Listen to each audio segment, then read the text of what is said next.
Em entrevista ao programa Roda Viva da TV Cultura, o ministro Gilmar Mendes ele fez declarações sobre a Lava Jato. E aí ele usou o nome da capital paranaense para fazer algum tipo de ligação. E isso não soou nada bem. A gente vai inicialmente ver um trecho do que disse o ministro Gilmar Mendes. Curitiba gerou Bolsonaro. Curitiba tem o germe do fascismo. Inclusive todas as práticas que desenvolvem investigações à sorrelfa, investigações atípicas, não precisa dizer mais nada. A combinação, veja, não é por acaso que até os procuradores chamam, talvez até por uma certa falta de cultura, os procuradores dizem assim, nós aplicamos aqui o Código Processual Penal do russo. Talvez eles quisessem dizer do soviético, né? da Rússia soviética. Mas chamavam, o Moro tem o Código Penal dele próprio, que é o russo era o nome dele, não é? E eles faziam esse tipo de comentário. Os procuradores, que eram parceiros, que a denúncia contra o Lula era combinada com o Moro. No Supremo dizia, não, isso é um pecadilho. Que pecadilho? Isso é de uma gravidade enorme. Quer dizer, um procurador combinar com o juiz aconselhar, ó, não se esqueça de tal. Veja, e depois, o que acontece? Moro vaza a delação do Palocci entre o primeiro e o segundo turno. Participa, portanto, do processo. Assume posição em favor da extrema-direita, de maneira muito clara. 7 horas e 9 minutos. Repita. 7 e 9. Ó, muita gente saiu aqui em defesa, o próprio governador Ratinho Júnior saiu em defesa da cidade de Curitiba e também do estado do Paraná. No entanto, a pergunta que se coloca, quando o ministro, que também já pediu desculpas, tá? É assim, tudo que ele disse, ele no Twitter ele foi lá e disse que não estava falando da cidade. E a minha pergunta é justamente essa. O ministro se refere a Curitiba ou se refere à Operação Lava Jato? Mas ele coloca paranaense também, ele coloca o Paraná no bolo, certo? Então, Kim Rafael, eu começo com você. O que tem de correto e de incorreto na fala do ministro Gilmar Mendes? De incorreto tem tudo. Como dizia o Joaquim Barbosa, né? Sai às ruas, ministro. Sai às ruas. Quero ver se ele tem coragem, da mesma coragem que ele tem para fazer entrevista, né? Já que os ministros hoje do STF, infelizmente, eles não estão mais sendo juristas, eles estão sendo entrevistados, candidatos. Não sei se tem intenção de concorrer às próximas eleições, sobretudo o Alexandre de Moraes. Mas vamos falar do Gilmar Mendes, que realmente o que ele acabou falando é uma da besteira mais tremenda, já que hoje ele é ministro do Supremo Tribunal Federal. E é claro que ele se referia ao Sérgio Moro, obviamente. Deu a referência assim da cidade, dos paranaenses e dos curitibanos, mas foi uma mal colocação. Só que aí que ele fala assim, que o próprio Sérgio Moro teria um código penal dele. Mas não o Sérgio Moro. Os desembargadores do TRF4 também, os ministros do STJ também, porque referendaram as decisões do próprio Sérgio Moro. E o que ele fica falando que foi colocado lá a delação do Palocci, foi referendado também até pelo Supremo Tribunal Federal. Então essas situações aqui precisam ser esclarecidas. E o Gilmar Mendes, mais uma vez, dá microfone para o Gilmar Mendes, dá microfone para os ministros do STF. Tá aí, ó. Eles não estão ali justamente para ser juristas. Eles precisam decidir causas e repercussão geral, nacional, e é o que eles não estão fazendo. Rigon? O Gilmar Mendes é especialista em biologia, né? Só que ele errou o nome da cidade. Não é Curitiba que gera o germe do nazismo, é Maringá. O Sérgio Moro é nascido aqui. Não, ele não nasceu em Curitiba. Ele se formou lá se formou aqui em Maringá. Né? Aliás, coincidentemente, ontem, pela terceira vez, o Reinaldo Azevedo me citou, ele me chama de Ocara, que ele não é meu nome, mas citou a bendita pergunta que eu fiz aqui pro Sérgio Moro.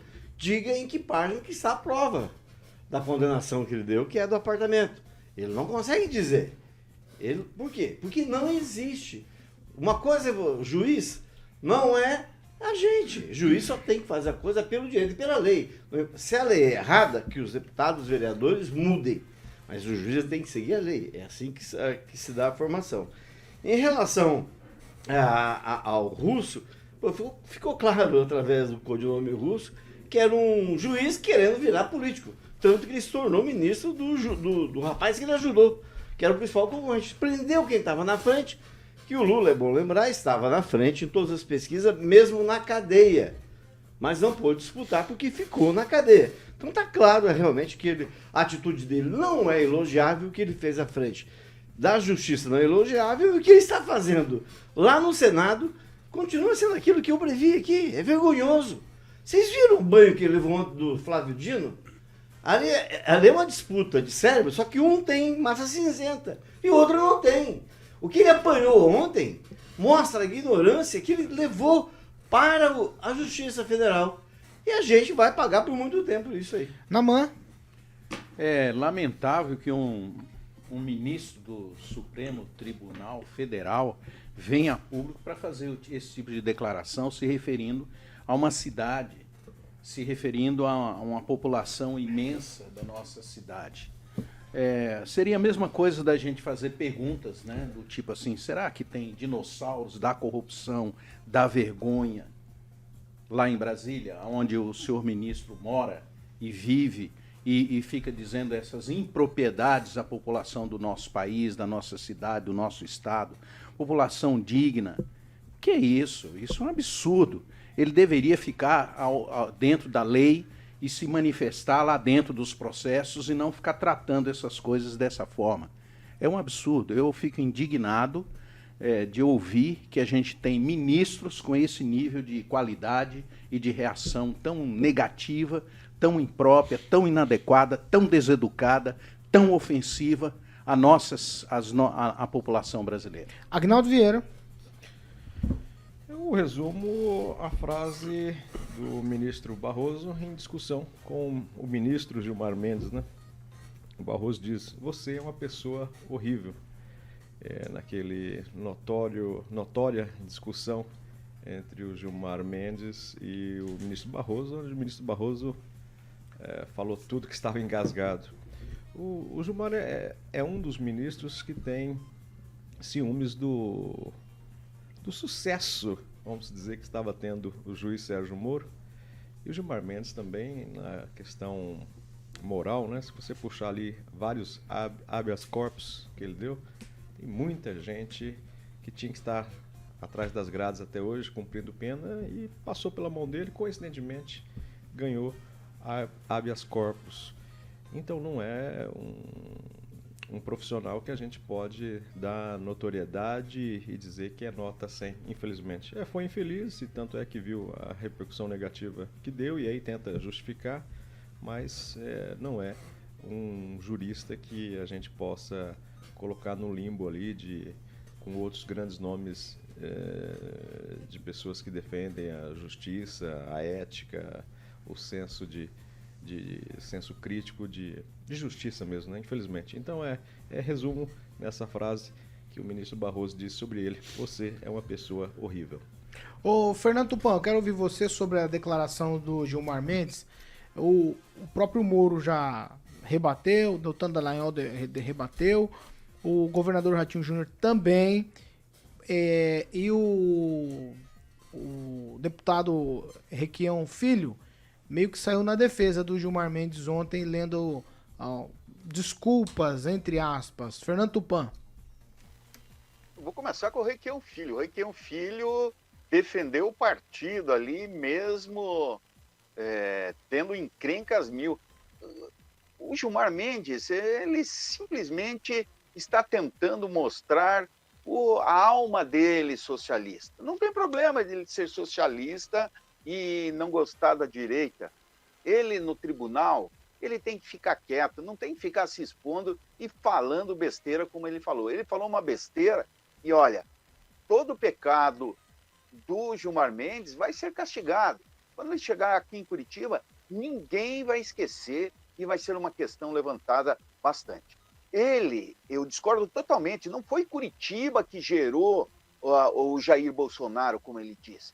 Curitiba não tem esse gene do fascismo. O fascismo, a gente se encontra nas posições stalinistas do pessoal da esquerda, que não para de teclar, que fica com discurso de ódio, que fica querendo direcionar o Brasil para um lado que os brasileiros não querem. O Brasil hoje, Paulo Caetano, é um país dividido. E as declarações do Gilmar Mendes só contribuem para isso. O Gilmar Mendes hoje tinha que ser chamado à chincha pelo CNJ, pelo Conselho Nacional de Justiça. Vamos ver se vai ser chamado realmente. Porque ele tem um ódio imenso pelo Sérgio Moro. Por quê? Porque o Sérgio Moro desmascarou a corrupção no governo Lula e no governo Dilma. E isso, o PT precisava se desvincular dessa turma. O Lula é uma pessoa que só vai lembrar, e a Dilma vai ter a lembrança de coisas ruins. Então o PT não é um partido totalmente corrupto, como a gente mostra. Tem muita gente boa, Paulo Caetano, muita gente boa mesmo. E inclusive amigos meus aí que acreditam cegamente que podem fazer um novo PT. Enquanto isso, outros partidos de esquerda, por exemplo, o PCdoB, a Rede, o PSOL, estão buscando caminhos. Mas, Paulo Caetano, o Supremo gosta de criar mártires. Se, por exemplo, ocorrer de caçarem o senador Sérgio Moro ou caçar o Deltan Dallagnol, vai ter o mesmo efeito com o Lula. Vai criar um herói e a reação nas ruas, você pode ter certeza, não vai ficar barata, Paulo Caetano. Vamos lá, 7h19. Repita. 7h19, ó, já está aqui com a gente, como eu falei no início, o deputado estadual, soldado Adriano José. Quer dar um pitaco nesse papinho do Gilmar Mendes, deputado? Fica à vontade.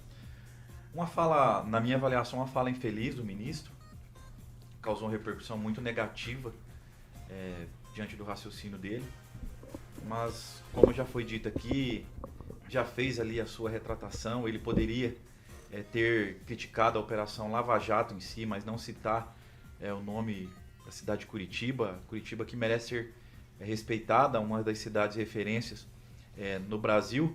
Teve a repercussão que deveria ter o caso, ele já se retratou e vida que segue. Vamos lá, 7h20.